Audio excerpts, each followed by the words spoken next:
Est-ce que vous m'entendez très bien de votre côté? Bienvenue à notre café. Vous m'entendez très bien, ça ne coupe pas? Oui, on vous entend bien. Bonjour à toutes et à tous. Bienvenue à notre café perspective en ce samedi 13 mars 2021, mais 18h là. Nous allons parler de genre et identité socioculturelle et surtout le cas mauritanien. Donc, nous sommes là pour une effervescence intellectuelle avec Baye Tidjane Diagana. Baye Tidjane Diagana, vous êtes docteur en sociologie, c'est bien ça, de l'Université de Bordeaux. Docteur en sociologie, chercheuse, consultante, formatrice et blogueuse. Donc, vous réalisez des vidéos de sensibilisation sur votre chaîne YouTube et vous partagez également sur votre page Facebook Parlons Mauritanien à travers des lectures sociologiques et des phénomènes socio-communautaires, parler comme les Canadiens. Donc, Madame Baye Tidjane Diagana est sociologue de formation, femme engagée par vocation, d'allouer par essence. Bon, en tant qu'habituée des temples de l'interrogation critique, c'est ce que visent les sciences sociales en quelque sorte. Vous allez au fil de ce café perspective nous expliciter à travers une entrée en matière, bien évidemment, le concept de genre et identité socio-culturelle ou socio-communautaire. Et nous vous suivrons avec Moussa Diop et nos internautes. Bienvenue, Baye Tidjane Diagana. Merci, Sidibé. Je vous remercie, je remercie Perspective Afrique pour cette invitation et aussi pour cette thématique qui est, je veux dire, singulière, que je trouve singulière par rapport aux thématiques que nous avons l'habitude d'aborder. Et c'est l'occasion pour moi aussi donc de féliciter et d'encourager Perspective Afrique pour ce beau travail qu'il fait, parce que moi je fais partie des gens qui pensent qu'à travers les débats, les conversations, etc., que l'Afrique peut vraiment se développer, parce qu'il y a ici quand même, il faut le reconnaître, un éveil donc des consciences, par là un changement de mentalité. Ceci étant, l'intervention que je vais faire aujourd'hui, donc la thématique que je dois animer aujourd'hui s'intitule Genre et identité socioculturelle en Afrique, focus donc sur l'espace géographique mauritanien. Afin de mener à bien donc cette présentation, cette intervention, il serait important dans un premier temps de définir les deux concepts clés de cette thématique, à savoir le genre et l'identité ou les identités. Et dans un deuxième temps, nous allons faire la jonction de ces deux concepts dans le cadre africain, tout en se focalisant davantage sur le cadre mauritanien.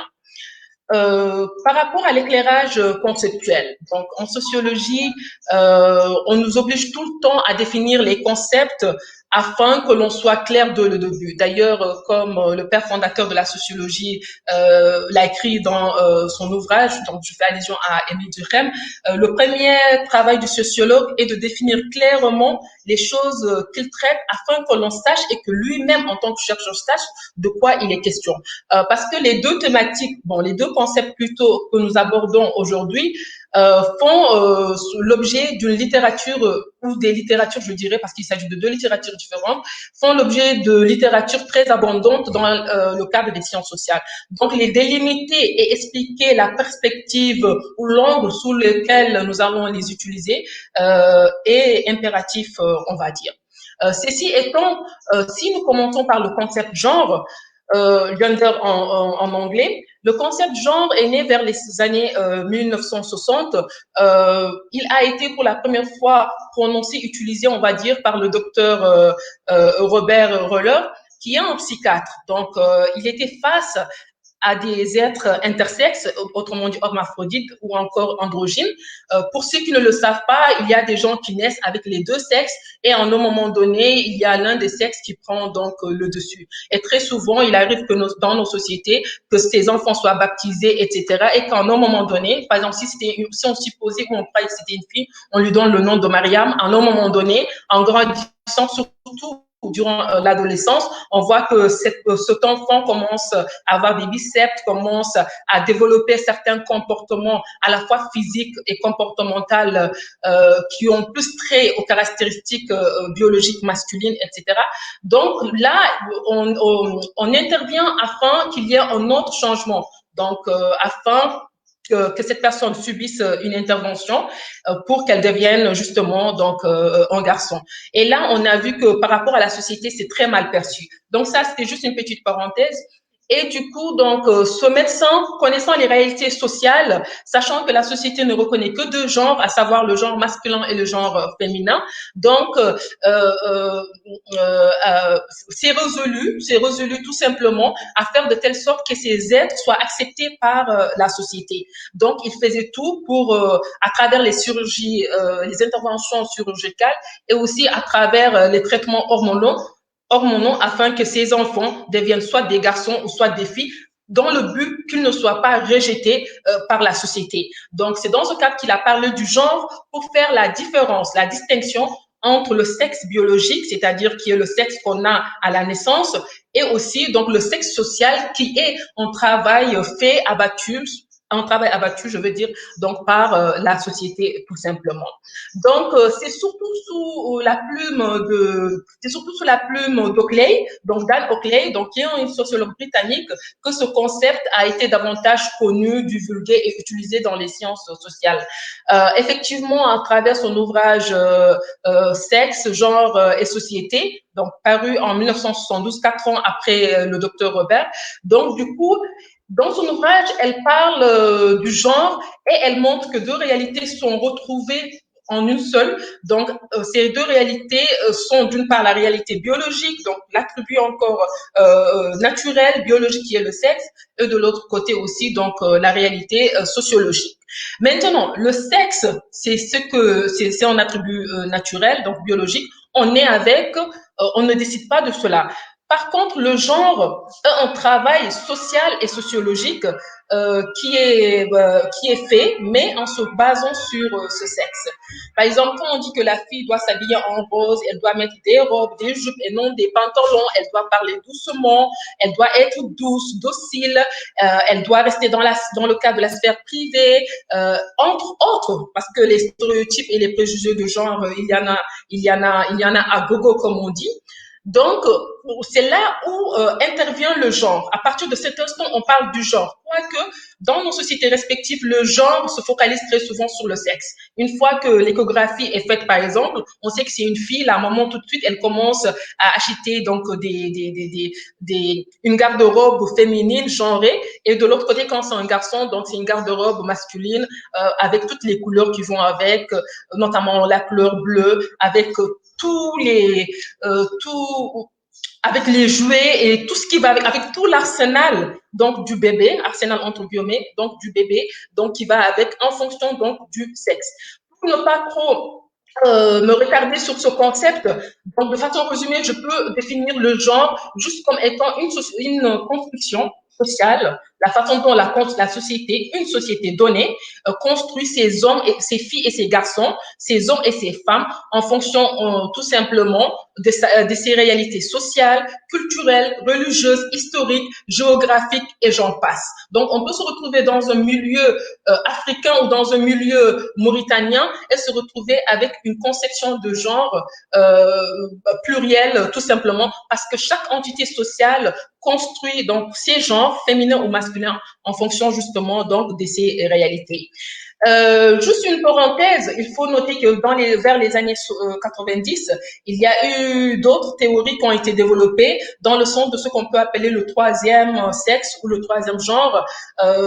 Cette théorie a surtout été développée par Judith Butler, entre autres, à travers son ouvrage Les troubles dans le genre, qui montre qu'il y a d'autres genres qui ne sont pas simplement des genres féminins ni simplement des genres typiquement masculins, mais qui seraient autres que ça, tout en faisant allusion plus particulièrement donc au troisième sexe qui renferme la communauté des LGBT, lesbiennes, gays, transsexuels, transgenres, entre autres. Maintenant, dans le cadre de ce travail précis, dans le cas, compte tenu du milieu qui est étudié, qui est le milieu mauritanien, la définition du concept genre qu'il faut retenir, c'est surtout cette construction du masculin et du féminin faite en fonction des réalités d'une société bien donnée. Donc, c'est-à-dire que c'est une définition qui ne s'inscrit que dans le cadre donc de l'hétérosexualité. Donc, de façon générale, parce que quand on parle du genre, on parle du sexe, on parle de la sexualité aussi, entre autres. Donc là, il faut vraiment le définir. Parce que c'est pourquoi tout de suite j'ai dit qu'il était important de définir les concepts et tout, et de les délimiter. Et cela nous permet en quelque sorte de nous couvrir en tant que chercheurs. Et aussi, ça permet aux gens de savoir quelle est la définition retenue, qui est la définition traditionnelle, comme je viens de le dire, parce que c'était la première définition donnée vers les années 68, 72, et tout ce qui concerne le troisième sexe, c'est surtout dans les années 90 que cette théorie a évolué. Donc nous, on reste, pour résumer, dans le sens traditionnel, on va dire, donc de ce concept. Donc on garde la définition classique du concept genre, comme quoi, qui est la construction des féminités et des masculinités dans le contexte africain, plus particulièrement mauritanien. Tout en sachant qu'on va un peu parler des législations africaines très brièvement, très brièvement, cela permettrait donc de mieux comprendre. Maintenant, le genre défini ici est un concept, mais le genre n'est pas qu'un concept, il peut aussi être un outil de développement, un paradigme ou une approche. Dans ce cadre, c'est un outil de développement pris en considération par les politiques publiques, par les organismes internationaux, par les organisations de la société, ainsi de suite, qui permet d'impliquer les hommes tout comme les femmes dans le processus donc du développement du pays, du continent, voire du monde. Donc là, c'est une approche, c'est important de le souligner, même si nous, on va se limiter, on va parler plus du genre du point de vue conceptuel, plus que du point de vue développement, etc. Tout ce que je viens de dire donc, concerne le concept genre. Maintenant, de façon brève, si nous définissons l'identité aussi est un concept bateau, donc très complexe, qui fait l'objet d'une littérature abondante. Donc, l'identité fait allusion à deux ou plusieurs choses qui sont identiques, qui sont similaires. Donc, on peut parler par exemple de l'identité religieuse qui regroupe tous les éléments ou tous les individus qui appartiennent à une même religion. Donc, nous comprenons par là qu'il s'agit à travers l'identité d'une certaine typologie en fonction donc de l'objet évoqué. Qu'il s'agit de religion, de communauté, de pays, donc d'appartenance nationale, entre autres. Dans le cadre de la sociologie plus particulièrement, quand on parle dans le cadre de la sociologie plus particulièrement, quand on parle de l'identité, on fait à la fois allusion au rapport qui existe entre l'identité collective et l'identité individuelle. Par là, il faut comprendre que c'est d'une part le déterminisme social, ce que la société décide et l'impact que la société donc a aussi à travers ces éléments-là. Et de l'autre côté aussi, nous avons ce qu'on peut appeler la singularité individuelle, donc ce qui peut caractériser l'être humain donc en tant que tel. Et à travers l'identité collective, il faut juste comprendre les caractéristiques d'une communauté, d'une société, d'une organisation sociale, tout simplement, pour ne pas faire trop de développement. Et à travers l'identité individuelle, il faut comprendre, d'une part, l'impact que peut avoir la société sur nous en tant que femme soniquée. Donc, je suis l'élément d'une organisation sociale.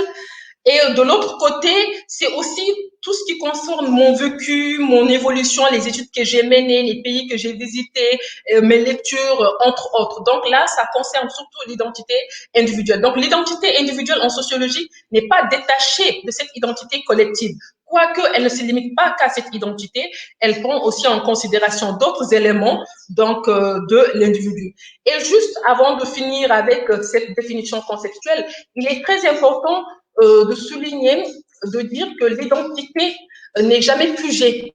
Donc, elle est instable, elle bouge, elle évolue en fonction du temps, tout simplement, et de l'espace aussi. Donc, du temps en fonction des années, etc. et aussi en fonction de l'espace, donc de là où une société est, ça prend en considération les mobilités qu'elle peut connaître entre autres. Donc, si nous prenons les deux concepts que l'on réunit, quand on fait la jonction de ces deux concepts et qu'on les applique dans le milieu africain, il faut dire que genre et identité en Afrique fait allusion à la prise en compte de la diversité culturelle africaine. Diversité culturelle qui se traduit par les religions. On sait qu'en Afrique, il n'y a pas une seule religion, il y a plusieurs religions, à savoir les trois religions monothéistes, à savoir l'islam, le christianisme et le judaïsme. Et de l'autre côté, nous avons d'autres religions aussi qu'on peut appeler des religions polythéistes aussi. Donc, et aussi, nous avons des croyances traditionnelles, oui, des croyances traditionnelles que je ne mettrai pas entre guillemets d'ailleurs, des croyances traditionnelles qui, en quelque sorte, impactent donc notre façon de vivre. Et on sait que chacune de ces religions, même s'il y a des similitudes entre elles, chacune de ces religions a une conception propre des relations de genre et même des genres en tant que tels. Donc, cela est très important. Donc, parler du genre nous amène à parler de religion, nous amène à parler d'histoire, de géographie, comme j'ai eu donc à les citer tout à l'heure. Et compte tenu de la diversité culturelle de ce continent, on ne peut pas parler d'une identité ou de deux identités typiquement féminines, une typiquement féminine et l'autre typiquement masculine au niveau de l'Afrique. Donc, il n'y a pas un genre africain féminin, universel ou continental. Et encore, c'est la même chose pour ce qui concerne la population masculine, tout simplement. Et aussi, au-delà de cela, il y a aussi les histoires qui ne sont pas les mêmes, les histoires qui font que certaines réalités changent en fonction donc du pays occupé, en fonction aussi donc du domaine que l'on étudie tout simplement. Quand je fais allusion à l'histoire de façon très rapide, je parle par exemple l'histoire, par exemple au niveau du Rwanda, le génocide rwandais a fait que après ce conflit, au niveau du Rwanda, on s'est retrouvé avec 70% de femmes, donc par rapport à la population nationale. Et cela a fait qu'au niveau de l'Assemblée, par exemple, nous avons 67 députés femmes sur combien? Sur 23 donc députés hommes. Donc la trajectoire historique de ce pays explique par exemple l'implication des femmes dans la sphère de la politique, et cette implication est intrinsèquement liée à l'histoire de ce pays. Parce que si on se retrouve avec 30% de la population nationale qui est masculine, donc 30% d'hommes dans un pays, les femmes ne peuvent qu'être impliquées dans le processus de développement. C'est pour un peu montrer que la trajectoire historique de chaque pays ou de chaque sous-région ou région peut déterminer et expliquer son histoire propre tout simplement. Les politiques publiques aussi des différentes contrées nationales amènent aussi donc chaque pays à concevoir ces genres de façon diverse. Quand je souligne ce point, par exemple, quoique chaque pays, les politiques publiques de chaque pays sont inspirées donc des réalités sociales de ce pays. Donc ça, il est très important donc de le dire. Donc par rapport aux politiques publiques d'un pays, ces politiques ne se départissent pas totalement, je veux dire, de la conception du genre des composantes communautaires de ce pays. C'est important donc de le dire. Très souvent, ils sont donc les politiques publiques et ces sociétés, très souvent, elles sont donc liées. Excusez-moi. Donc, très souvent, donc, elles sont liées. Et par rapport à ces points, par rapport à ce point, par exemple, cela peut nous amener à expliquer la façon dont, par exemple, juste de passage, la façon dont l'homosexualité, par exemple, est perçue au niveau, par exemple, des différents pays de l'Afrique. Au niveau de certains pays tels que la Mauritanie, le Soudan, entre autres, l'homosexualité est criminalisée. Dans d'autres pays comme le Botswana, il est décriminalisé. Dans d'autres pays, il ne fait même pas objet donc d'articles ou de lois. Donc, c'est le cas du Mali, de la Côte d'Ivoire.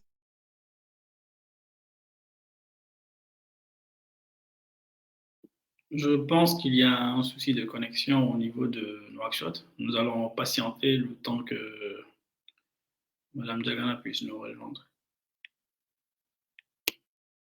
Plus des politiques publiques. Donc, grosso modo, par rapport à l'Afrique, donc c'est ce que je voulais dire. Donc, je voulais en parler de façon brève, afin de montrer que, quelles que soient les divergences qu'il y a et tout, il y a une unité que les genres africains partagent, c'est celui du territoire africain. Donc, il y a cette identité géographique, cette identité africaine qui existe. Et aussi, au-delà de cela, il y a le fait que, par exemple, il y a le fait que, par exemple, qu'au-delà de cela, il y a une similitude au niveau de la perception des genres qui se situe, par exemple, dans la façon de construire les hommes et les femmes et surtout par rapport au patriarcat. Donc, la majorité des sociétés africaines sont patriarcales, on va dire, pas toutes, mais la majorité. Donc, cette majorité peut en quelque sorte permettre que l'on parle d'une identité retrouvée au niveau donc du dénominateur commun, quoique il ne faut pas généraliser parce qu'on sait qu'il y a des sociétés où le matriarcat a une certaine importance. Et là, je fais allusion aux sociétés Touareg du Niger, du Mali, de l'Algérie et aussi à la société Maure de la Mauritanie. Donc, il faut toujours être dans cette perspective, donc, dans cette perspective qui permet de relativiser les points et les réalités citées. Maintenant, excusez-moi.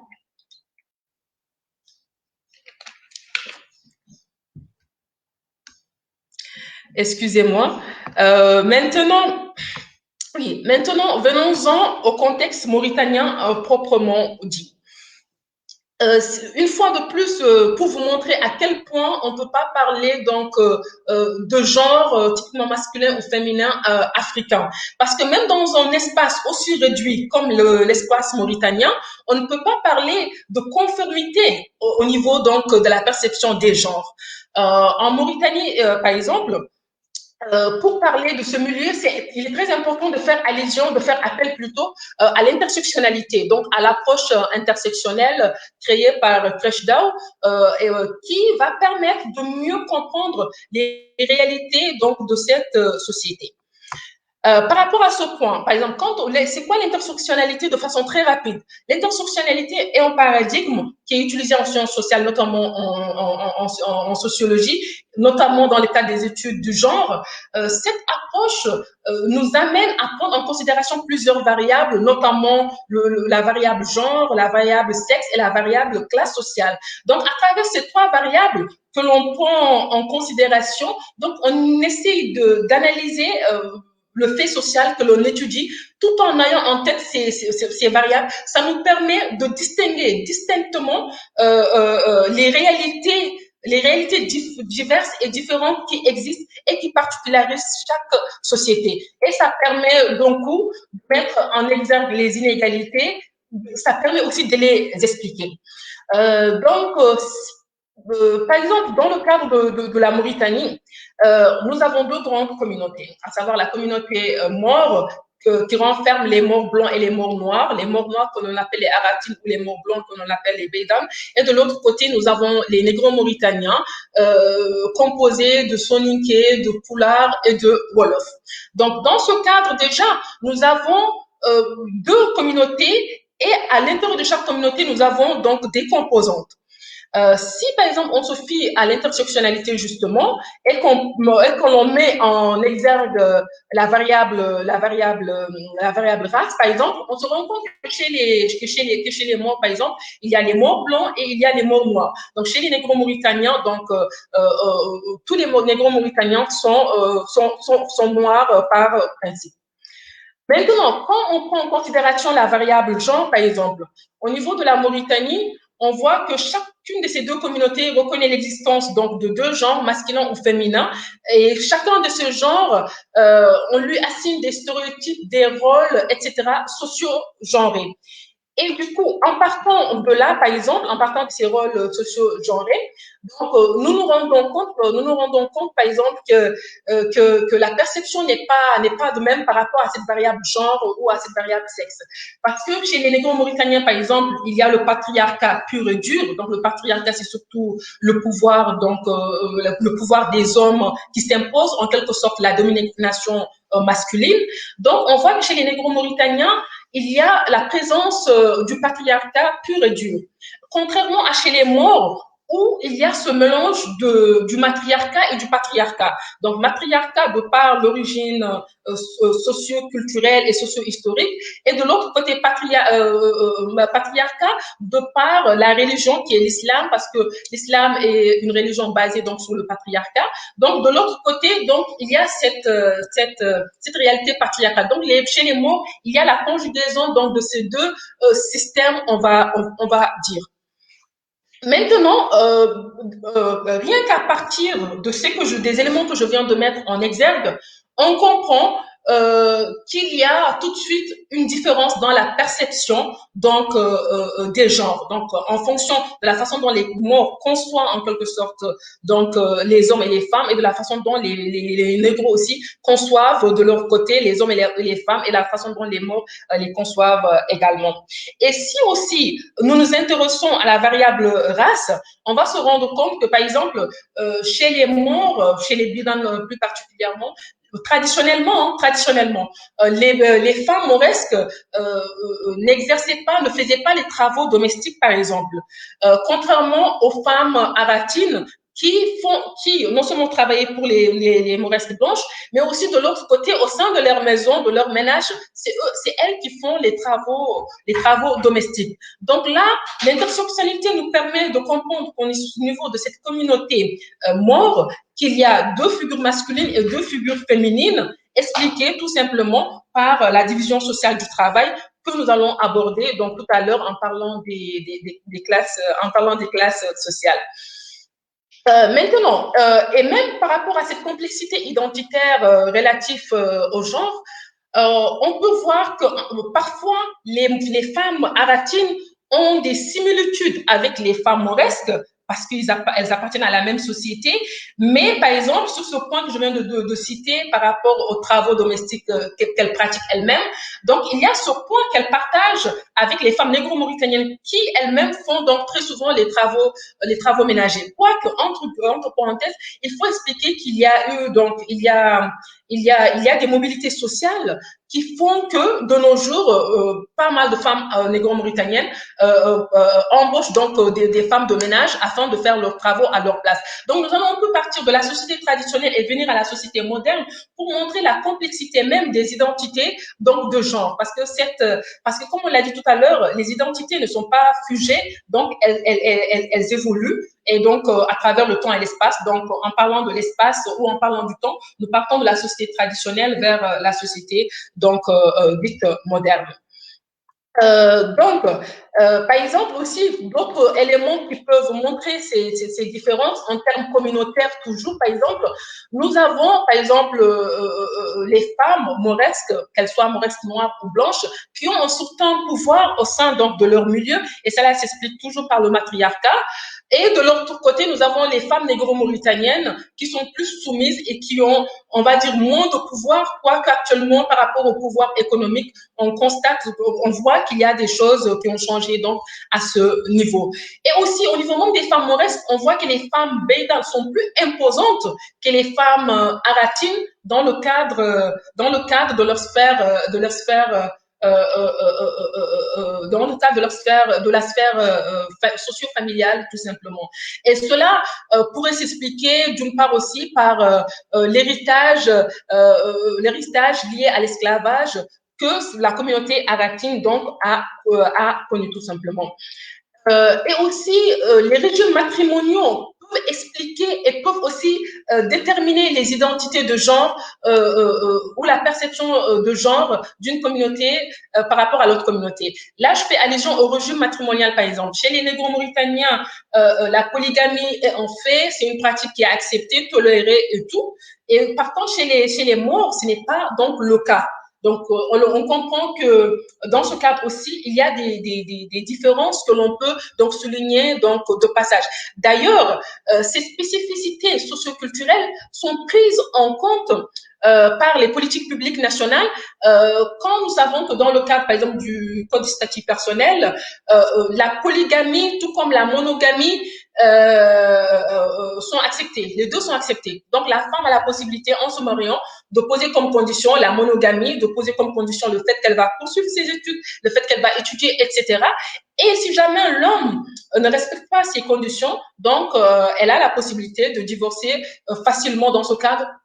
Malgré qu'on sait que divorcer en Mauritanie, ce n'est pas facile, surtout quand ça émane, quand la demande émane de la femme, mais quand même,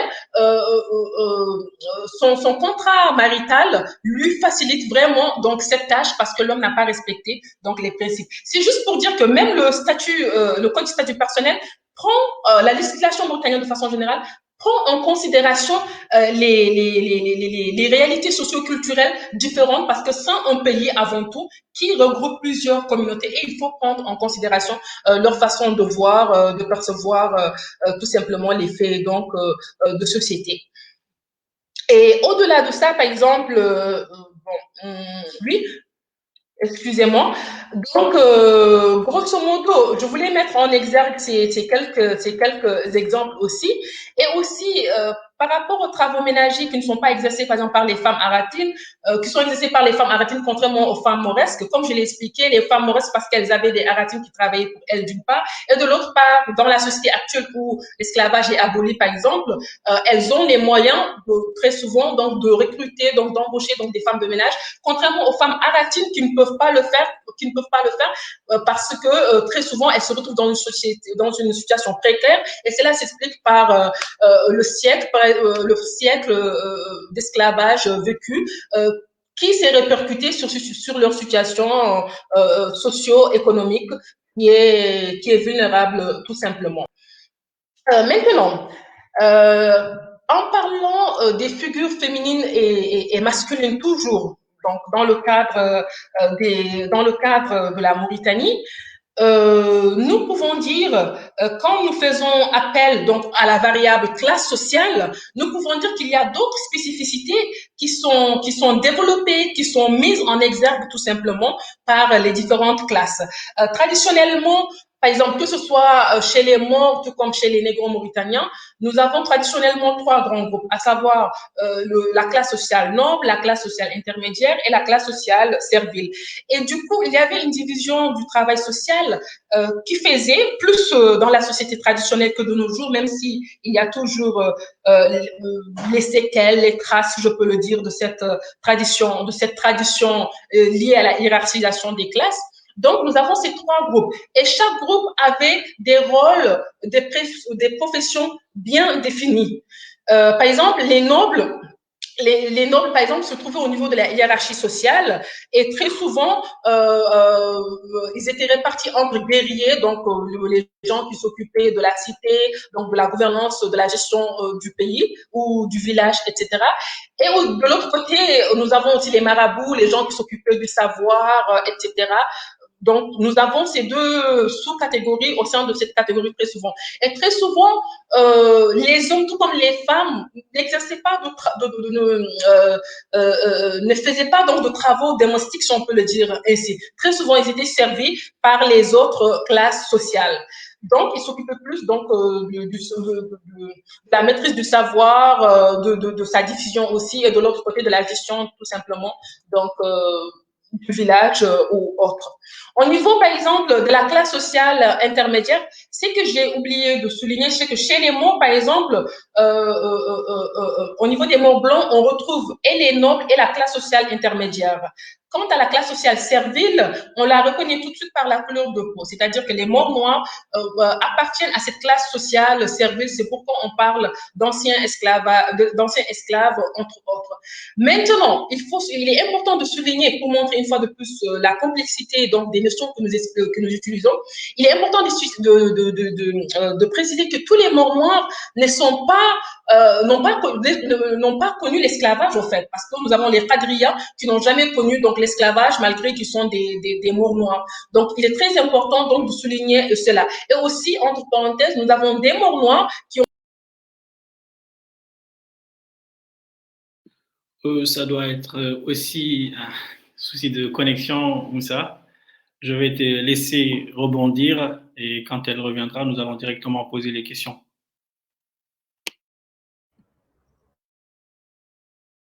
Un problème de connexion, je crois.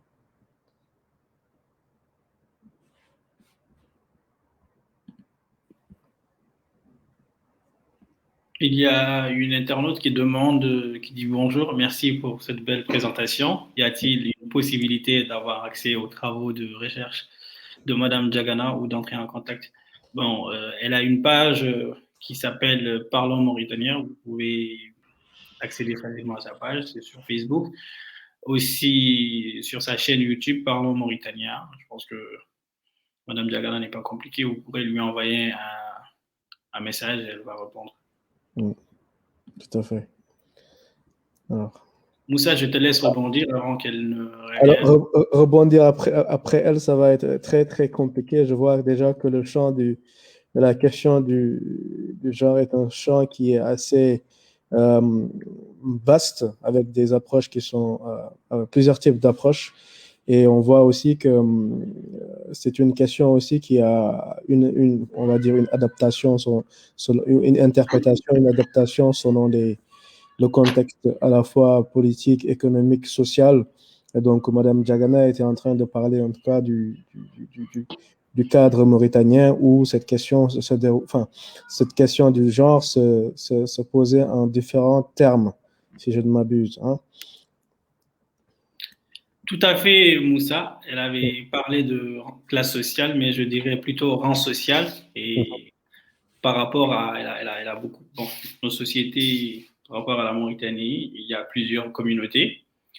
Ça, on aurait pu dire, au lieu de dire genre et identité socio-culturelle en Afrique, le cas mauritanien, on aurait pu aussi dire genre et identité socio-communautaire. Parce que la Mauritanie, il y a des subdivisions, il y a des communautés. Par exemple, quand on prend chez les Soninké, il y a différents rangs sociaux.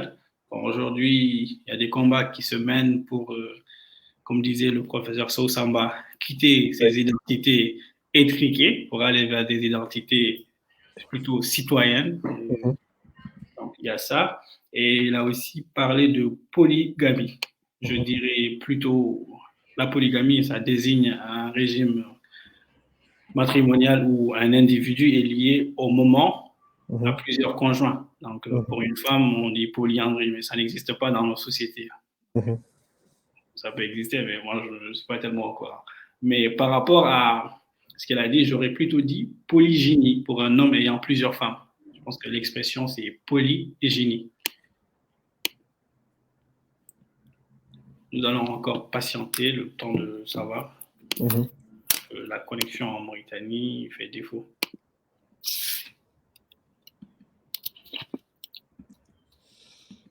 En tout cas, elle était en train de proposer un développement très intéressant sur cette question. Oui, très, très intéressant. Par rapport aux communautés, il y a le phénomène des castes. Et le phénomène des castes, c'est à la base la subdivision du travail.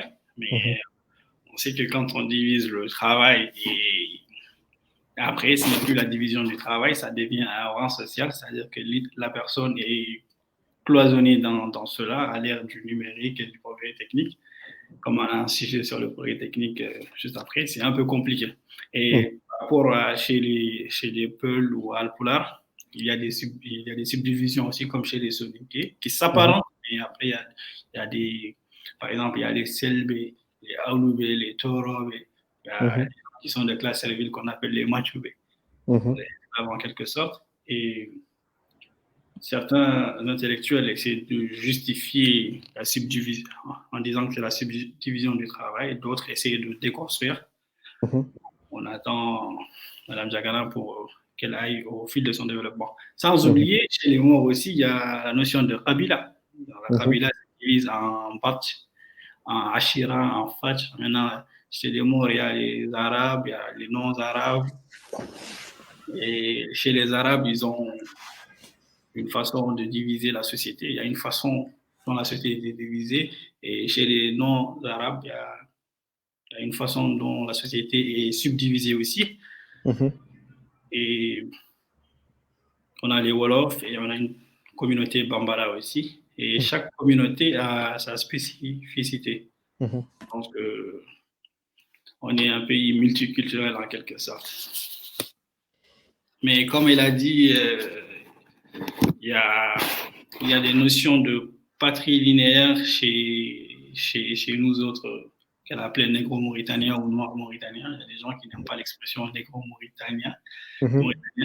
Donc, voilà. Donc, chez les Maures, qui constituent une partie des Haratines, une partie des Maures et une partie d'autres Noirs qui se sont jumelés à ces communautés, qui parlent hassanien, qui pensent hassanien, qui vivent à la façon Maure. Il y a une forme de c'est une société matrilinéaire. C'est que de la maman, on peut avoir un statut ou autre, et les femmes ne sont pas assez dominées par rapport à d'autres communautés où il y a ce qu'on appelle l'hypergamie féminine. Donc, une femme est obligée d'être avec un homme de son rang ou autre, sinon c'est une forme de déception et autres, mais après, c'est la conscience collective. Alors, je vais essayer de relancer Baï pour voir. Et il sera intéressant de voir comment est traitée la question genre, en tout cas en Mauritanie, donc au regard de au regard de la question ethnique aussi, raciale, entre guillemets, raciale, si on peut dire. Oui, Baï ne veut pas tarder à venir, donc je pense que c'est la connexion. Oui, c'est un peu compliqué. Ouais. Madame Zana est là. Oui, on disait. Vous m'entendez? Oui, on disait que c'est la connexion, donc la connexion c'est des défauts. Je juste. Ah oui. Ça fait longtemps que ça a cessé, que ça a coupé? Oui, ça fait un moment que c'est parti. Mais bon, on vous a suivi, c'était un excellent exposé. Je pense qu'on va faire place aux questions, mais je vais juste répéter ce que je disais. Vous avez parlé de polygamie. Je disais que la polygamie, ça désigne un régime matrimonial où un individu est lié au moment à plusieurs conjoints. Donc, on parle de polyandrie pour les femmes. Bon, je ne sais pas, vous qui êtes sociologue, est-ce que la polyandrie existe en Mauritanie? C'est une question dont vous allez nous donner la réponse. Et aussi, je disais qu'il y a ce qu'on appelle polygynie. Bon, c'est vous qui êtes la sociologue, mais je fais part de cette notion. La polygynie, c'est où un homme a plusieurs femmes, en fait. Et par rapport, vous avez parlé de classe sociale. Je pense qu'on ne peut pas parler de classe sociale en Mauritanie facilement, parce qu'on a plusieurs classes sociales, mais plutôt de rang social en ce qui concerne la subdivision de la société. Et je rappelais une formule de M. Sow Samba, dit Sow Abdoulaye Doro, qui disait qu'il faut dépasser les identités étriquées pour aller vers des identités citoyennes. Bon, Moussa Diop, je te laisse rebondir pour ensuite poser des questions. Merci. Ou poser directement des questions. Oui, je vais peut-être poser une question directement parce qu'il sera très difficile de rebondir après le brillant exposé de Mme Tigana. Donc, merci en tout cas pour cet exposé riche d'informations. Donc, je n'ai pas pu tout saisir parce que déjà, moi, je ne suis pas spécialiste de cette question, mais en tout cas, l'exposé est intéressant. Donc, la première question que j'allais vous poser, c'est quel est, en tout cas, l'état actuel des questions liées au genre en Mauritanie? Est-ce que c'est une question, c'est une thématique qui est débattue, qui mobilise la société mauritanienne?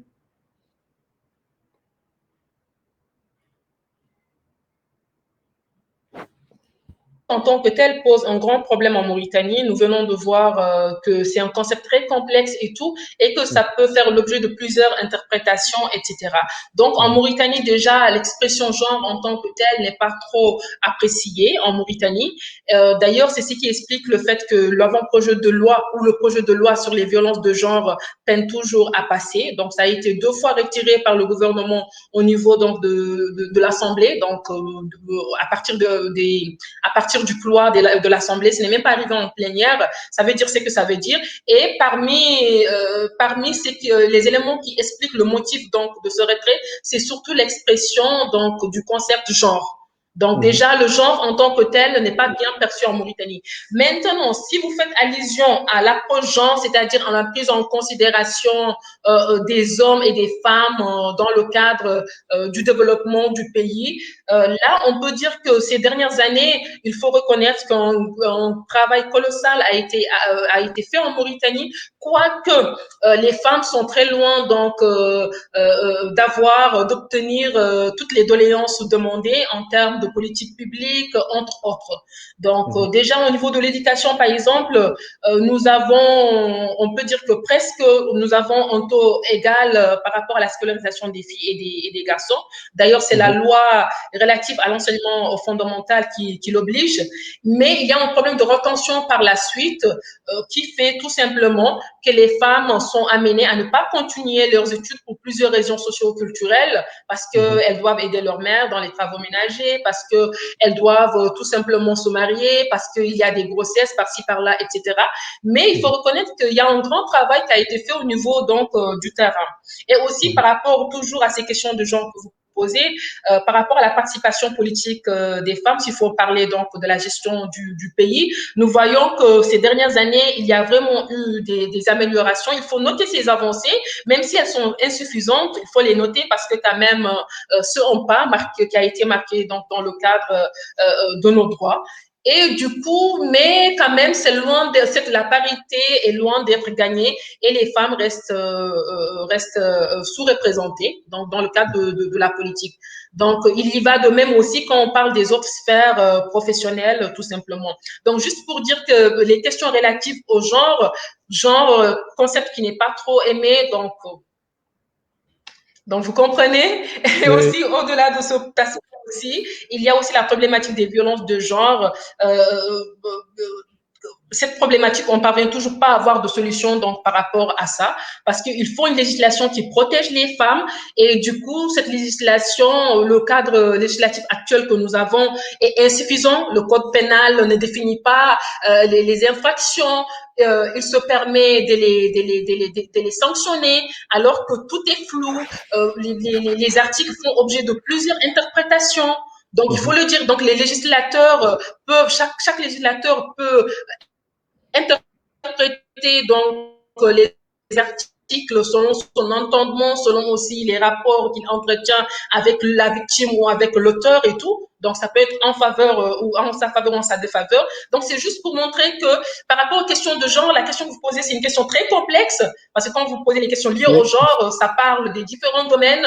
Et là, en vous répondant, je pense aussi à l'accès aux ressources, à la terre plus particulièrement, qui pose un grand problème au niveau de la Mauritanie. Donc, déjà, selon la charia,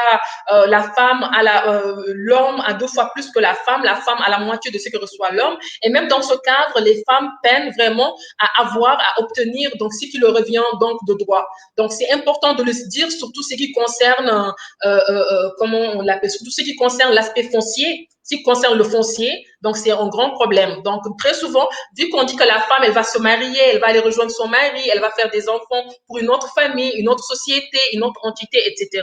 Donc tout simplement, on ne lui donne pas sa part qui lui revient dans le cadre du foncier.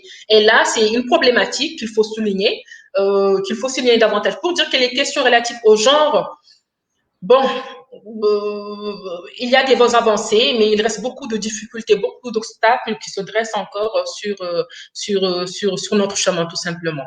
D'accord, très bien. Mais on reste très, très optimiste quant à l'avenir. Merci beaucoup, Madame Diagana. Merci, Moussa. Je précise, Moussa est docteur en communication. Spécialité. Il y a une question la question de Mohamed Lam, qui fait aussi partie de Perspective Afrique. Il dit que tout à fait, les questions de genre mal définies en Mauritanie, c'est plutôt une remarque, mal définies en Mauritanie, elles ne sont pas suffisamment défendues. Sidibé, vous pouvez reprendre s'il vous plaît, parce que ça coupe, je ne vous entends pas bien. Oui, Mohamed Lam disait, il a fait une remarque d'abord, il a fait deux remarques. Il disait, Mohamed Lam est membre de Perspective Afrique aussi. Il disait, tout à fait, les questions de genre sont mal définies en Mauritanie. Vous m'entendez bien?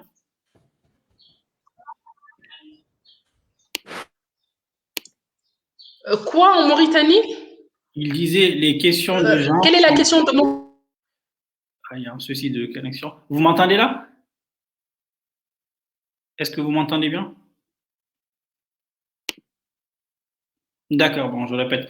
Il a dit tout à fait, les questions de genre sont mal définies en Mauritanie et elles ne sont pas suffisamment défendues. Et il a rajouté, j'aimerais bien qu'elle revienne sur sa perception de l'intersectionnalité sur le cas mauritanien. Et là, sa question, c'est pourquoi, selon elle, le projet de loi sur les violences contre les filles et les femmes n'est pas passé?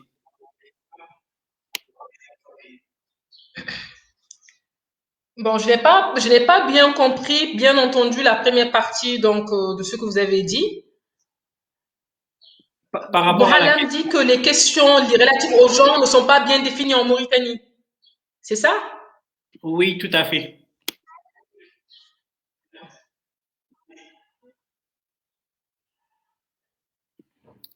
Oui, c'est ça, tout à fait. D'accord. Et du coup, la question qu'il pose, ça concerne les violences de genre. Pourquoi cette loi n'est pas passée? Oui, la question s'affiche, elle est là. Pourquoi, selon elle, le projet de loi sur les violences contre les filles et les femmes n'est pas passé? Ok. Ok, c'est bon, je viens de voir la question. Bon, j'ai déjà répondu à une partie de la question tout de suite là. Merci, Lam, pour la question. Déjà, le concept genre a posé un problème en Mauritanie parce que selon certains députés et plus particulièrement la commission plutôt qui s'occupe des questions religieuses. Donc, cette chambre surtout a trouvé que le genre ouvre donc une perspective au IIIe siècle, surtout qu'il fait allusion donc à la communauté LGBT. Donc j'en ai un peu parlé donc en définissant un peu donc le concept. Donc pour eux, cela va entraîner une certaine débauche donc au niveau de la Mauritanie. Or, l'ironie du sort est que en Mauritanie, ça fait des années que nous avons des directions au niveau du MASEF, du ministère des Affaires sociales, de l'enfance et de la famille. Il y a le département de la condition féminine et du genre. Depuis des années, cela n'a jamais inquiété. Nous avons aussi des textes qui, au niveau de leur intitulé même, portent le concept genre. Au niveau de leur intitulé, je fais allusion par exemple à la stratégie nationale relative à l'institutionnalisation du genre, qui porte le terme genre. Cela n'a jamais inquiété. Il a fallu attendre qu'il y ait ce projet de loi pour que tout le monde, bon pas tout le monde. Encore la connexion qui fait défaut, Moussa. Bon, par rapport à l'intersectionnalité, Moussa, tu m'entends bien? Oui, par rapport à l'intersectionnalité, je pense que c'est une expression qui a été forgée par l'universitaire afroféministe américaine. On appelle Kimberly Williams Crenshaw. Elle a parlé de Crenshaw au début. Je pense que l'intersectionnalité, c'est venu pour justifier en quelque sorte les injustices subies par les femmes, surtout quand il s'agit dans une communauté donnée. On sait qu'en Mauritanie, on connaît la population qui est la plus marginalisée. Donc, dans cette population, les femmes sont encore plus marginalisées. Ah. Oui. Oui, justement, les femmes sont plus marginalisées et aussi, il faut noter que les femmes aussi, donc on peut les catégoriser et aussi montrer que certaines s'en sortent mieux que d'autres. Par exemple, les femmes mauresques, les bédouines particulièrement, s'en sortent mieux que les femmes négro-mauritaniennes. Et au niveau aussi des femmes mauritaniennes, en fait, il y a plusieurs éléments qu'il faut prendre en considération afin de pouvoir comprendre l'intersectionnalité. Au-delà même du fait que les hommes ont plus de pouvoir que les femmes sont marginalisées. Au-delà de cela, il y a une catégorisation qu'on peut faire même au niveau donc des femmes, en fonction donc de l'appartenance sociale, communautaire, en fonction aussi de l'appartenance sociale, entre autres. Parce que après, tout ce qui se fait de façon très stratégique. Donc, ce n'est pas tout le temps en fonction donc du mérite ou autre de la personne.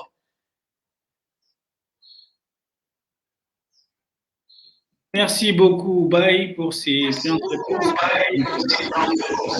Moussa Diop, je te laisse poser des questions.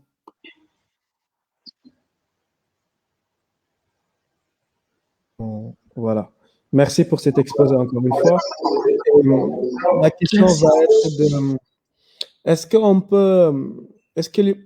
peut, je ne sais pas comment je vais formuler cette question parce que est-ce qu'il y a peut-être une légère corrélation entre les questions liées au genre et les questions liées à la race, entre guillemets. Je ne sais pas si ma question est claire. Comment la question genre peut contribuer, par exemple, à déracialiser la société mauritanienne? Est-ce que ma question elle est claire? Bon, Moussa, je vais un peu revenir sur ta question. Oui. Moussa voudrait savoir comment la question du genre peut contribuer à moderniser, par exemple, et à déracialiser la société mauritanienne. Bon, moi, je ne crois pas à la notion de race. Je pense plutôt qu'il y a des stratifications sociales.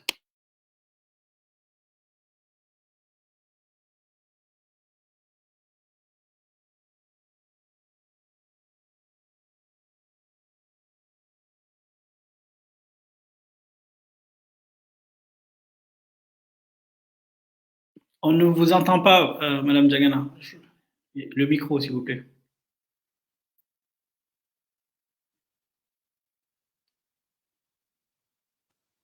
Vous m'entendez? Oui, là, c'est bon. Oui, donc j'ai dit déjà accepter l'approche genre dans la société mauritanienne, c'est déjà une caractéristique de la modernité, je veux dire. Donc tout naturellement, en acceptant cela, on modernise la société mauritanienne de par cet aspect qui n'est que récent, qu'accepté donc récemment. Les femmes, je pense vraiment que les femmes, en s'impliquant dans la gestion du pays de façon générale, vont davantage moderniser donc la société mauritanienne et aussi cette déracialisation, si on peut parler ainsi. Je pense que les femmes joueront un rôle très très important dans ce cadre-là. Et cela à travers divers niveaux. D'autant plus qu'on sait que la femme, c'est elle qui éduque et les filles et les garçons. Donc, c'est elle, en quelque sorte, qui montre à ces garçons et à ces filles comment se comporter, comment se tenir, comment réfléchir, etc. Donc, déjà, à travers le rôle qu'elle peut jouer, rien qu'au niveau éducatif, moi, je pense qu'elle peut contribuer énormément à la déracialisation plutôt donc du pays et aussi donc à la moderniser et aussi compte tenu de son implication au niveau de divers niveaux. Si j'ai bien compris la question, donc c'est la réponse que je peux donner. Merci beaucoup, Madame Diagana. J'aurais une deuxième question. Êtes-vous vraiment confiante sur les perspectives qu'offre le genre face à une société mauritanienne, patriarcale, communautaire, tribaliste et d'un niveau de sous-développement et d'analphabétisme très élevé?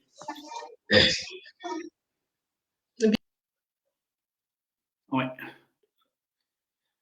La connexion fait vraiment défaut. Ah, je n'ose pas dire que c'est Razouani.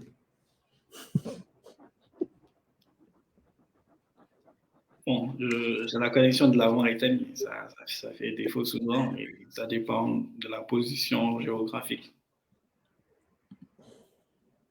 Nous allons encore patienter le temps. Chers internautes, vous pouvez poser vos questions, nous allons les faire remonter.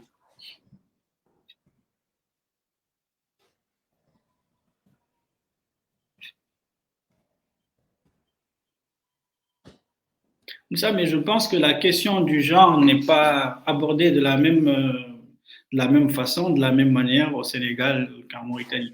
Parce qu'en Mauritanie, on a l'impression que les femmes, nos sœurs et autres, dans l'espace privé s'imposent, mais dans l'espace public, on ne les voit pas tellement. Et je pense qu'il faut, en Mauritanie, par exemple, il faut 20% de femmes au niveau, je pense, de l'Assemblée. Et même ça, c'est un quota qui est imposé, sinon on ne les entendra pas assez. Maintenant, il y a des femmes féministes, il y a des femmes qui se battent pour changer les choses, des dames qui sont dans la sphère publique, qui sont des femmes mauritaniennes, qui sont ministres, anciens ministres, professeurs, membres de la société civile, en parlant femmes politiques comme Diana Bandjom qui se bat, qui essaie de poétiser. Je sais que toi, tu n'es pas trop pour la notion de poétisation, mais il faut politiser les masses afin qu'il y ait des masses critiques qui puissent faire face, faire un véritable changement. On ne va pas refaire le débat. Mon problème, ce n'est pas la politisation, c'est la notion de masse et de masse critique qui ne vont pas ensemble. Communication, pour ceux qui ont fait les théories de l'information et de la communication, c'est des notions qui sont assez péjoratives appliquées à des individus. Une masse critique. Ouais. Non, on ne va pas faire ce débat-là ici. Ouais, c'est assez compliqué. On attend toujours. Vraiment, nous sommes désolés, comme vous voyez, la connexion. Ce sont les aléas du direct, on va dire. Hein? Ouais. Si les conditions ne sont pas réunies pour une bonne connexion Internet. Oui. C'est bon. Madame Diagana est de retour. La connexion fait défaut. Vous nous entendez? Vous m'entendez là? Oui, c'est bon. Vous m'entendez? Oui, on va passer à la question suivante. Oui, je suis vraiment désolée. J'ai vraiment pris mes précautions afin que ça ne coupe pas. Je ne sais pas pourquoi il y a ce problème logistique. Donc, j'en suis désolée. On va passer à pas de souci. On va passer à une question. Bon, je vais répéter déjà la question pour que vous puissiez en quelque sorte répondre et passer à la suivante.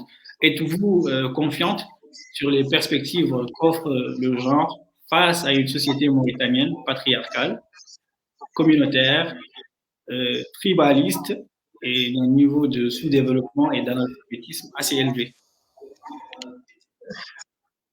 D'accord, donc j'y ai répondu, mais je reprends la réponse. En fait, je disais que je suis très, très confiante par rapport donc, à l'implication des femmes quand vraiment, donc du coup, genre à la lutte, je veux dire, contre le tribalisme, vraiment, le sous-développement, l'analphabétisme, entre autres. Et je pense que prendre en considération la perspective genre, c'est d'une manière ou d'une autre alléger nettement le patriarcat. Donc, c'est déjà une façon de lutter contre le patriarcat, c'est une façon de faire donc de la place à la femme. Donc, la prise en compte de la perspective genre donne une certaine place importante à la femme et à travers cela aussi, je pense que les femmes vont s'impliquer tout naturellement dans tout ce qui peut s'opposer au tribalisme, au sous-développement, à l'analphabétisme, entre autres. Et par exemple, j'ai cité l'exemple que je donnais tout à l'heure, tout en sachant que la femme, c'est elle qui éduque.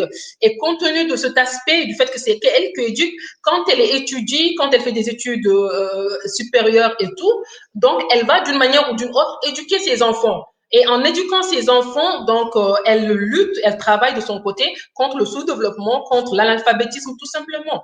Et cela concerne les deux genres, à savoir le genre masculin et le genre féminin. Donc, elle parvient vraiment à les éduquer, elle parvient à faire d'eux des êtres lettrés. Donc là, donc c'est un combat contre l'analphabétisme et de l'autre côté contre le sous-développement aussi. Et aussi, en prenant en considération la perspective genre, ça reconfigure la perception patriarcale de la société mauritanienne. Parce que ce n'est plus l'homme lui seul assis confortablement sur une chaise. Désormais, il va devoir partager et sa chaise, donc, et son pouvoir ou ses pouvoirs, donc, à plusieurs égards. Donc, je pense vraiment que la prise en compte du genre va reconfigurer, je veux dire, donc, la société mauritanienne. Merci beaucoup pour vos brillantes réponses. Donc, vous pensez qu'il y a une forme de Merci. démocratie dans la famille? Il y a une forme. Il y a une forme de démocratie qui s'installe dans les familles afin que le pouvoir ne revienne pas seulement au père de famille, comme dans les sociétés patriarcales, dans la société patriarcale en général. Et je vais poser une autre question avant de laisser la parole à Moussa Diop. Euh, Est-ce que les femmes mauritaniennes sont-elles conscientes de l'apport que le genre peut leur offrir dans une perspective d'émancipation?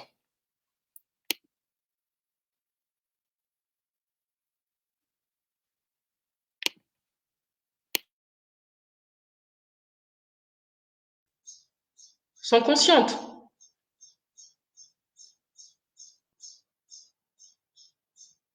Vous Vous avez pas... m'entendez? Oui, on vous entend. D'accord. Franchement, ce n'est pas agréable du tout. Oui, oui, oui, oui. Les femmes mauritaniennes, pas toutes les femmes mauritaniennes, mais une bonne partie donc des femmes mauritaniennes c'est que vraiment que une bonne partie donc c'est que vraiment que la perspective genre leur offre l'opportunité justement de pouvoir s'émanciper à plusieurs égards. Donc, ce n'est pas tout le monde qui a conscience de cela, mais une bonne partie quand même des femmes le savent. Il s'agit surtout des femmes qui ont étudié, il s'agit surtout des femmes qui ont étudié, parce que si on regarde dans la vie de tous les jours, on se rend compte que même les textes qui ont été conçus pour les femmes mauritaniennes, quant à leurs droits, parfois ils sont méconnus par certaines femmes. Parfois même, il s'agit même de femmes qui travaillent sur ces questions, etc. et tout. Donc là, c'est pour dire qu'il faut relativiser la réponse. Il y a une partie qui en est consciente, mais il y a une autre partie qui en est pas donc suffisamment consciente tout simplement. Il faut relativiser. Et même ces femmes qui en sont conscientes, comme je viens de le dire, ignorent parfois certaines choses, certains droits, certains textes établis pour elles, mais que malheureusement qu'elles ignorent. Mais de façon générale, je dirais oui. Merci beaucoup, Moussa Diop. Merci pour cet exposé. Il y a une question juste d'une auditrice. Aïcha Toudja, je m'intéresse à la problématique des inégalités scolaires dans le contexte mauritanien et ma question est la suivante. Du fait de leur groupe servile et de leur héritage culturel, pouvons-nous dire que les inégalités scolaires sont plus accentuées euh, chez les élèves de la communauté halatine?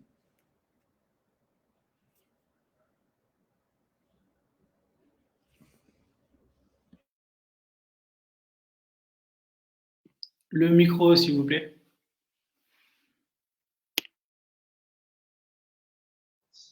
Oui, désolé. Donc, je disais oui, effectivement, compte tenu de la réalité du pays, même si nous n'avons pas les chiffres, eh bien, les faits que l'on observe sur le terrain nous amènent à dire que les Haratines sont ceux qui sont le moins scolarisés au niveau de la Mauritanie. Donc, ça, c'est une réalité qui est là.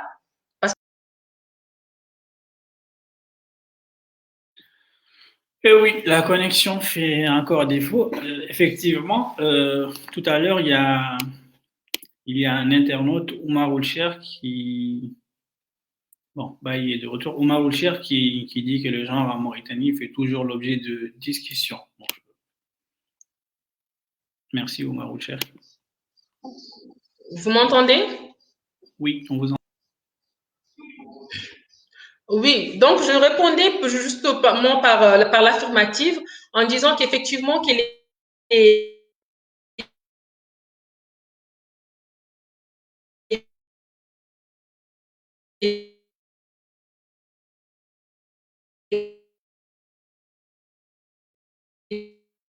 On ne vous entend vraiment pas. Je pense que c'est la connexion qui fait encore défaut.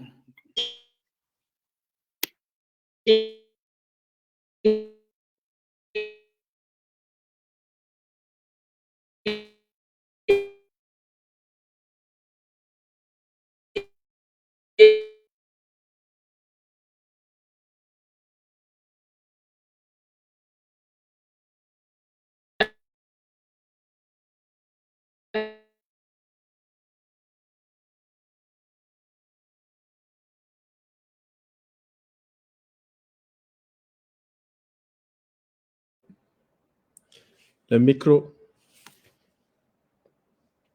J'avais Voilà. le micro pour ne pas qu'il y ait d'écho, en fait. Oui, par rapport à... Vous m'entendez? Oui, là, c'est bon. Oui, je disais par rapport à la problématique des inégalités scolaires dans un contexte mauritanien, la question de Hachetoudia, c'est un peu complexe puisque les Haratines sont en majorité analphabètes. C'est pour ça, personnellement, moi, j'ai toujours voulu qu'il y ait un leader pensant au sein de cette communauté pour qu'enfin émerge une forme de conscientisation des masses. Et là aussi, je parle de masse critique, Moussa, docteur Moussa. Tijane Diagana, je vous repose la question. Une autre question plutôt.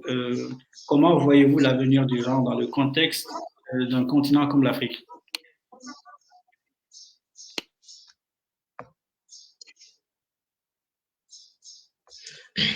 Oui, pour moi, déjà, le genre s'inscrit dans une perspective très promoteuse actuellement, que ce soit à travers le monde, mais plus particulièrement en Afrique.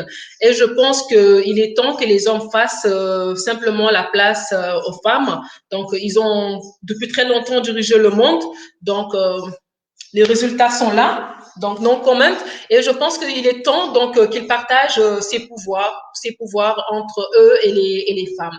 Et aussi, justement par rapport à cette question, je pense que dans les années à venir, dans les décennies à venir, les femmes occuperont des postes plus importants, elles seront prises davantage en considération et cela à plusieurs égards. Et je pense que cela permettrait donc au conditionnel, parce que si jamais ça se passe, donc permettrait vraiment à l'Afrique de se développer davantage. Donc les Africains ont intérêt à impliquer les femmes dans la gestion du continent. Donc, tout simplement. Et je reste très, très, très optimiste quant à la prise en compte du genre. Je reste très, très, très optimiste. Et je pense que les femmes feraient beaucoup, beaucoup de choses sur ce continent. Donc, les pays où les femmes ont été impliquées dans la gestion des affaires nationales, on a vu ce qu'elles ont fait. Donc, elles ont vraiment travaillé, elles ont montré leurs preuves. Donc, je pense qu'il est temps de leur faire une place et pas n'importe laquelle. Et je reste très optimiste. Alors, moi, j'aurais juste une dernière question. Est-ce que, du coup, je ne sais pas si je dois dire l'approche genre ou le genre. Peut-être un instrument, une pratique qui peut aider la Mauritanie à surmonter la complexité identitaire ou aussi améliorer les rapports entre les hommes et les femmes, par exemple.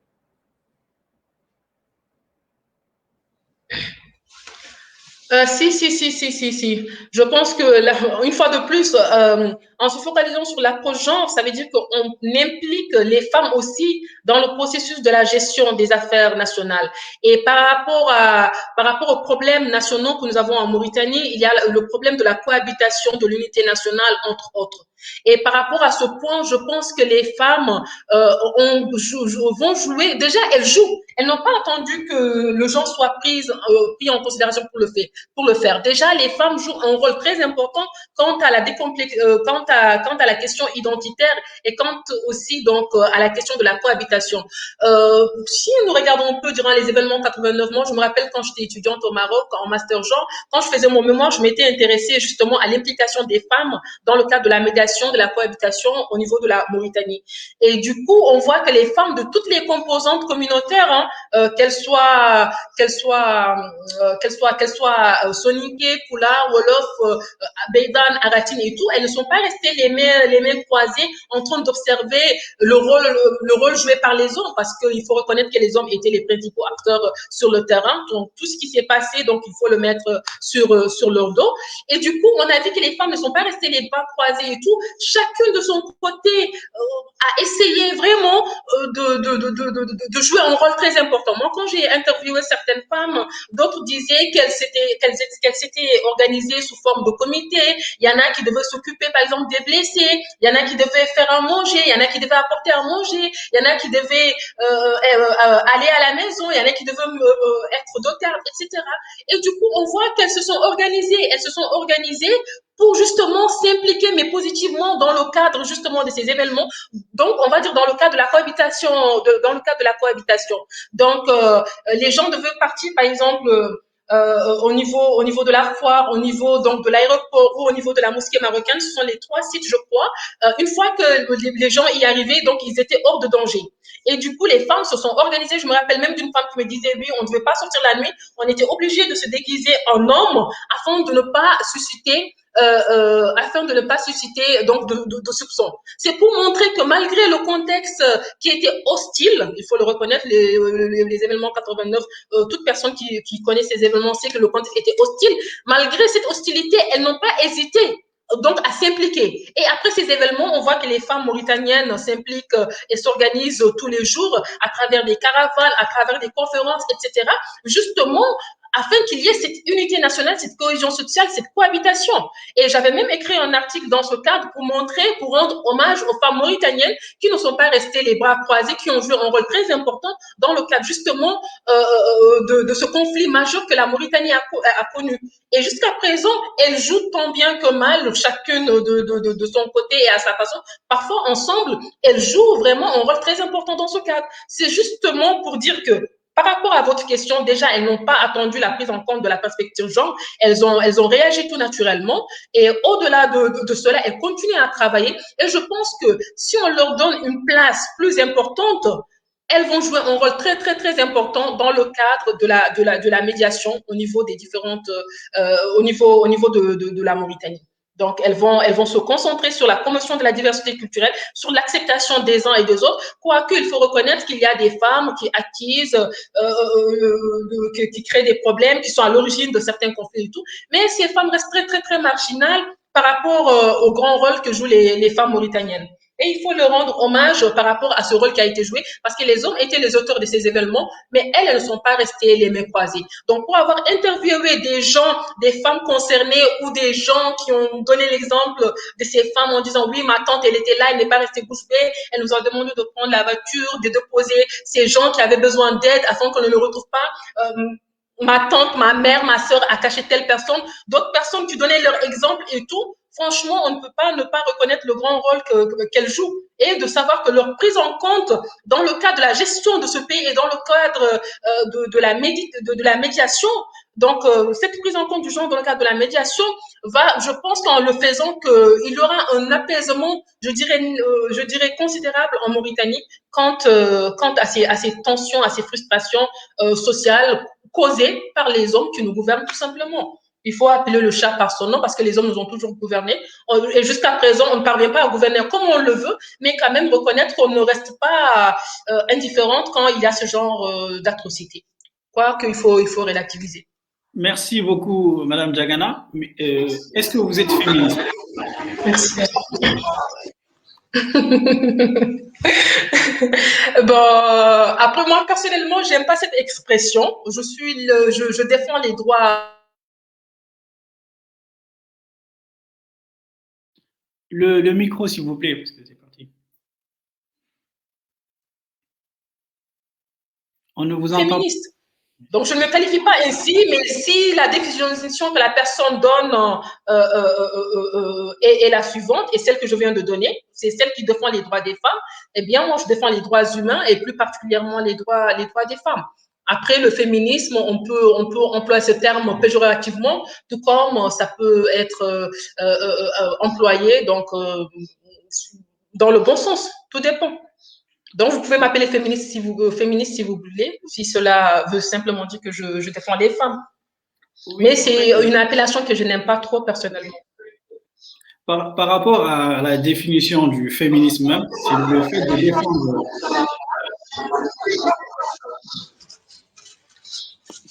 Parce qu'on a plusieurs écoles relatives au féminisme. Donc, c'est pourquoi je demande de relativiser et je dis que si c'est quelqu'un qui défend les droits des femmes, eh bien, moi, je les défends jusqu'au bout. D'accord, merci. Ne pensez-vous pas qu'aujourd'hui, en Afrique, et particulièrement en Mauritanie, on doit dépasser ce statu quo. On doit faire table rase de tout ce que moi je pourrais qualifier de niaiserie socioculturelle, à savoir les traditions et certaines coutumes pour aller vers une culture citoyenne. Comme ça, il y aura un combat collectif, pas un combat au sein de chaque communauté.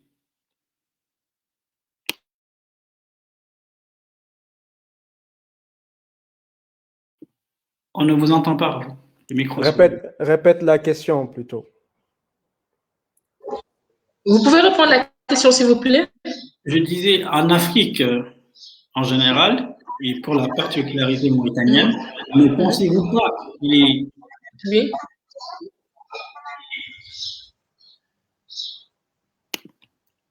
En fait, il y a écho, il faut couper les micros et après, en reprenant, remettre le micro, sinon il y a écho et les internautes n'entendront pas. Oui, je disais, pour l'Afrique en général et pour la particularité mauritanienne, ne pensez-vous pas qu'il est temps de dépasser le statu quo pour émerger ou tendre vers une culture démocratique en dépassant ce que moi je qualifie de niaiseries socio-culturelles, certaines parties de nos traditions, coutumes et autres, et surtout le patriarcat pour l'avènement d'une culture citoyenne où les femmes et les hommes vont lutter ensemble, pas au sein des communautés, mais au sein d'une communauté mauritanienne.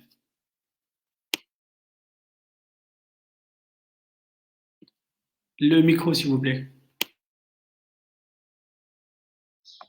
Effectivement, Sidibé, je partage votre point de vue. Donc, je pense qu'il est temps que l'on dépasse certaines considérations afin donc de se concentrer sur l'essentiel. Donc, que cela concerne la hiérarchisation sociale, que ça concerne la position donnée aux femmes ou que ça concerne autre chose. Moi, je pense que de nos jours, on doit plus se concentrer sur comment amener nos différents pays, plus particulièrement la Mauritanie, donc à devenir un État démocratique et comment il faut privilégier, valoriser les compétences humaines, qu'elles soient masculines ou féminines, afin que l'on puisse construire une Mauritanie donc prospère. Donc pour moi, certaines considérations socio-culturelles et socio-genrées aussi doivent être dépassées, doivent être simplement dépassées parce que ça nous retarde et ces considérations ne sont pas basées et elles n'ont pas de fondement de nos jours.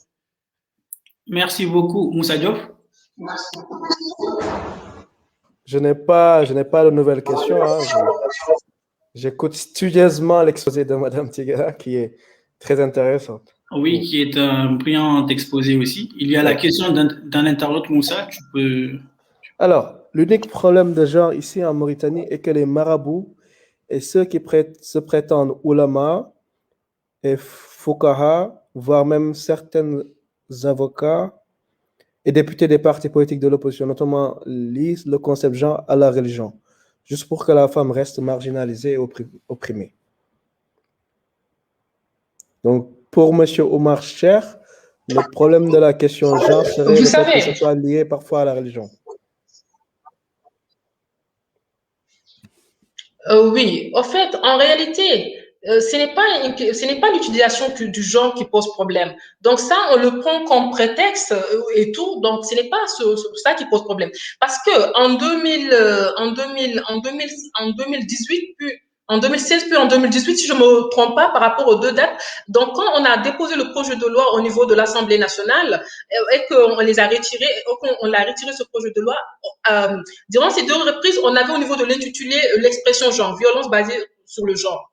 Maintenant, pour la troisième fois, on l'a déposé, ça ne fait pas longtemps, donc c'était l'année dernière. Et là, ce n'est pas encore arrivé au Parlement, mais déjà, ça a créé un tollé pas croyable au niveau de la Mauritanie, malgré que l'expression genre a été retirée de l'intitulé. Parce qu'actuellement, ce qu'on a comme intitulé, c'est violence faite aux filles et aux femmes. Donc, malgré que l'expression genre a été retirée, jusqu'à présent, ça fait l'objet d'un tollé, donc des polémiques ici au niveau de la Mauritanie. C'est juste que pour que l'on comprenne, ce n'est pas le genre en tant que tel qui pose problème finalement.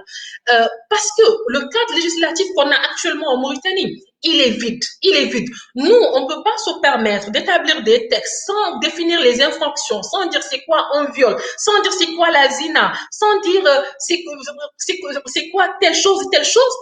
On ne définit pas les pratiques, les actes, et on se permet de les sanctionner, de les pénaliser, de les criminaliser.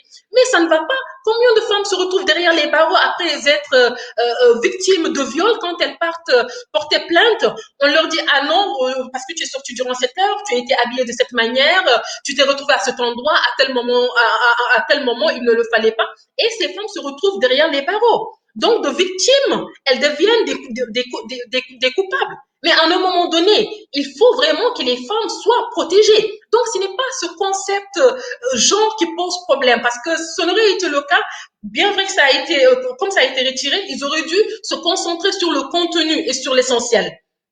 Sur le contenu et sur l'essentiel. Donc, moi, quand ma voiture est en panne et que je dois prendre un taxi, donc je suis paranoïa à la limite. Donc, je regarde la tête du taximan, je regarde sa voiture, est-ce que les vitres sont teintées ou pas, et ainsi de suite. Si sa tête me parle, c'est bon, si elle me parle. Mais on ne doit pas circuler en étant dans une certaine psychose. Ce n'est pas normal, ça c'est juste un exemple que je donne. Donc, une fois que cela sera criminalisé, ça va permettre aux hommes, tout comme aux femmes qui aiment violenter les hommes, tout comme les femmes, donc ça va les freiner et ils auront peur, ils vont se dire, ah, si jamais je commets ce acte, je risque d'être incarcéré.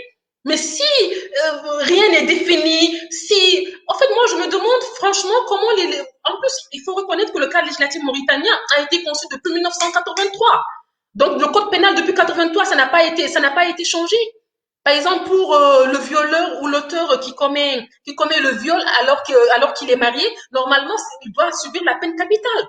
Et on sait que la peine capitale, même s'il y a une quarantaine d'articles dans le code pénal qui en parlent, on sait que depuis 1987, il n'y a pas eu, donc cette peine n'a pas été appliquée en Mauritanie. Alors que cela ne veut pas dire que des hommes mariés ne commettent pas ce crime. Donc c'est pour dire que même les textes en tant que tels, ils sont désuets en fait. Ils ne sont plus appliqués. Donc, à un moment donné, il faut faire un certain nettoyage et contextualiser les choses. On ne peut pas rester avec les mêmes textes depuis le temps de Maouya, depuis 1983, jusqu'à présent, tout simplement. C'est juste pour dire que la question va au-delà de ce concept, parce que ce concept est juste un prétexte qui a été pris. Alors que nous avons des textes qui portent le terme genre dans leur intitulé. Nous avons un ministère qui porte le terme genre. On parle tout le temps du genre, mais il a fallu que ce texte soit conçu pour que les gens crient « Ah non, non, non, c'est ça le genre ». Ou je ne sais pas, peut-être que quand le genre, quand on utilisait l'expression genre pour ces ministères, ces textes et tout, peut-être qu'ils n'avaient pas écho de cela, tout simplement. Peut-être qu'ils n'avaient pas écho de cela. Donc, c'est pour dire que ça va au-delà du concept genre. C'est juste des hommes qui, pour leur intérêt, simplement, ne veulent pas que ce texte passe parce que ça sera une certaine révolution féminine. Quoique, il y a certaines femmes, elles sont minimes, qui s'opposent également à ces textes. Merci beaucoup, Madame Diagana. Je répète, Baye Tidjane Diagana est docteur en sociologie, sociologue de formation, femme engagée par vocation, djangoïde par essence. Et merci beaucoup de nous avoir fait ce brillant exposé. Nous sommes arrivés à la fin. C'est un plaisir pour nous de vous recevoir et de récolter un enseignement. On espère qu'on va récolter encore les fruits de cet enseignement à travers vos vidéos sur Internet. Merci Moussa Diop. Très bonsoir à tous. Merci, au revoir et merci pour ce brillant exposé. Merci. Et une fois de plus, merci beaucoup pour l'invitation et désolé pour les problèmes techniques qui ont surgi. Merci beaucoup et du courage à Perspective Afrique. Merci. Merci, au revoir. Au revoir.